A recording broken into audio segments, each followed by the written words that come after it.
Diversity is a fact, while inclusion is an act. DEIB stands for Diversity, Equity, Inclusion, and Belongingness.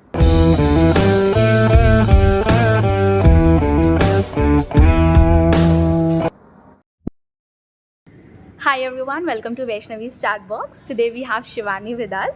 So a little bit about her. She's a BBA graduate and she has worked as an HR in an MNC before, and currently she's pursuing her MBA in HR from TAPME Manipal. So welcome to the channel, Shivani. Thank you. Hello, everyone.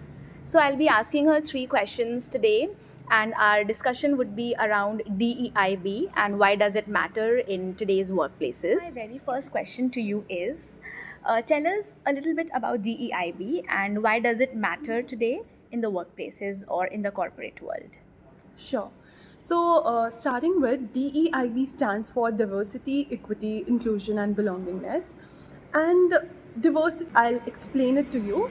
So, we all know that no two individuals could be same because the way of upbringing, the culture that we have embraced, our core innate natures and beliefs, value system, there are so many factors that differentiates us. And that's what makes us unique, right? And it should be something which should be celebrated. And companies have acknowledged themselves that how diversity leads to, profit making because of innovation, creativity, thinking out of the box capacity. And I think that is why diversity is very essential. But as human beings, we have biases. We are prone to have biases. And sometimes we think that people who are different from us, maybe they are not right, or maybe we are uncomfortable around them. And that's what makes them feel alienated. And the entire concept of having if someone is different from you, they are not right, that's not true. Okay. And that approach, especially as HR, we are an interdisciplinary field. We talk about psychology and there is sociology, so many factors play in. And that is why it is very quintessential that we understand that diversity should be celebrated and it is a positive aspect. And while talking about equity, we understand that you cannot have equal treatment for the unequals. So, people who have not been privileged with the same kind of opportunities and systems at places, or having the chance to even speak up, not every person has the opportunity available to them. So it is very essential, while understanding the equity part, that you need to elevate and provide opportunities and forums for people to have a chance to speak up, grab the spoon, outperform themselves. Okay, so that is why equity is very essential. Now, inclusion is an act, so it's the way, not only the leadership, but in day to day life, how you feel integrated into the workplace, into the system. How do you feel? How comfortable do you feel with your co workers? That is very essential. And that's when you feel belonged, the entire concept of belongingness. Once you understand that, okay, in day to day chats, it's very small things that matter. While having coffee breaks, how do you feel within that group? How comfortable you are? How aligned and synergized you are with the organization's core beliefs, core philosophy? So, this is the entire concept of DEIB, and the sense of it is to make individuals feel appreciated and have an equal say. That's a great perspective, I believe. And okay, Shivani, I feel that's a great perspective, and I also feel that diversity brings a lot of new opinions which would help the organization to grow. And also, you introduced us with a new part of DEIB, that is B, which stands for belongingness, and not many people know about it. Like, people know about DEI, but not DEIB. So that is also a great thing. My second question to you is, do companies focus on DEIB for a real change, or is it just a PR move or a corporate buzzword? Okay, so as we know, every coin has two sides. And I was just a few days back, I was attending a DEIB workshop, and the person, who is a very recognized speaker in the industry, he mentioned that even if you begin with a checklist, but at least somewhere you're starting, right? So a lot of organization, there are always benevolent organization who have genuine interest and are taking genuine steps, even though may it be very small, but they are taking it.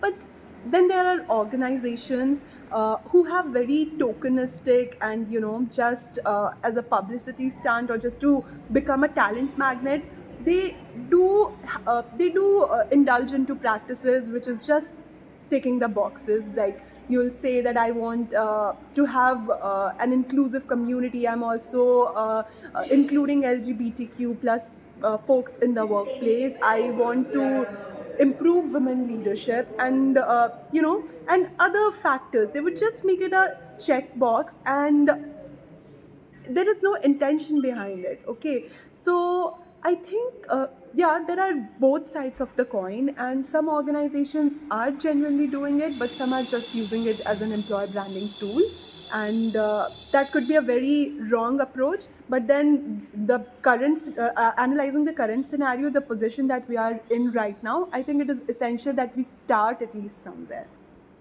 So in a nutshell, there are both kind of companies. Yeah. There are people who are genuinely working towards it, but then people are using it as a publicity stunt as Yeah, well. even if we look at, like, we have had so many case studies during our MBA journey that people who are differently able, some organizations do, or like transgenders, some organizations say that they want to be inclusive and they want to hire and that they are an equal employment opportunity provider, but are they? When it comes to integration, where does it all disappear? If there is still biases, if there is still stereotype happening at the workplace, and people are still not very comfortable with people working around it, then you're not. It's the culture that matters, right? It should be a very seamless and a very fair culture which appreciates everyone without discrimination. That what matters exactly.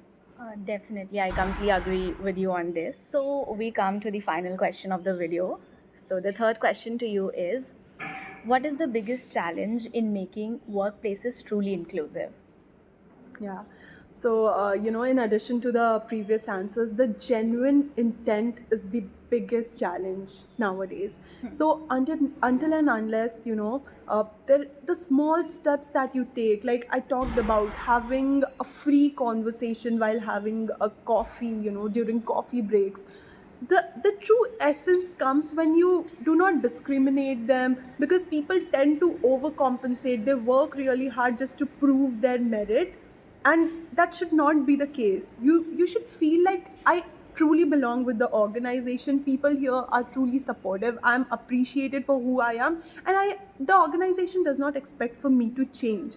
So the genuine steps that we take toward building a culture which is truly inclusive and supportive in nature, that is missing, and I think that would bring a bigger change, and not just in the organization but in the society as well. So I think that is the need of the hour. And I also feel that people are not ready to accept people who don't belong to their category. True. So that is also something that we Yeah, need to yeah. work on as individuals as well. Yeah, true. There are so many biases, the unconscious biases, the conscious biases. Sometimes we are not even aware that what kind of biases we hold and how it is impacting the lives of others. So being empathetic is truly essential. So I think being empathetic and understanding people's problem, where they are coming from, how can we actually be an ally, that is very essential.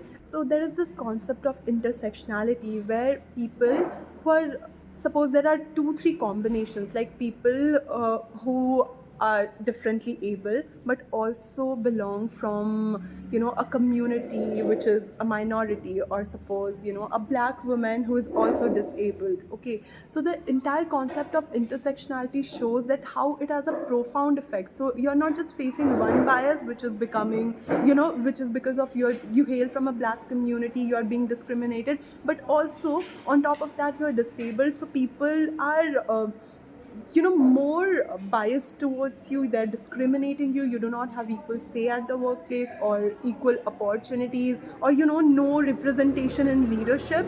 So that all needs to be considered, and I think being cognizant of the fact and beginning with being aware is the first step that we need to take, and that will only take us a long way, which we have to, it is the need of that. We need to do it anyhow. Yes, Shivani. So I feel it was very insightful to talk to you. You really added few very good points, and I hope many people will find it to be useful. So, do you want to add something in the end? We come towards the end of this video. Yeah. So, yeah. Yeah, I think DEIB, not only as an HR professional, but as the future workforce, we would be joining the workforce now. So being empathetic is very essential. We should make sure that we make people feel comfortable around us. We do not knowingly at least be biased towards someone or give them a tough time. So I think that the genuine intent should be there, and yeah, that is it. Maybe because of our efforts we can make this world a better place to live in. So that's all from my side. Thank you so much, Shivani, for being a part of this video. And I hope many people will find it to be insightful and useful. So please like, share, and subscribe. We'll meet next time. Till then, bye-bye. Bye.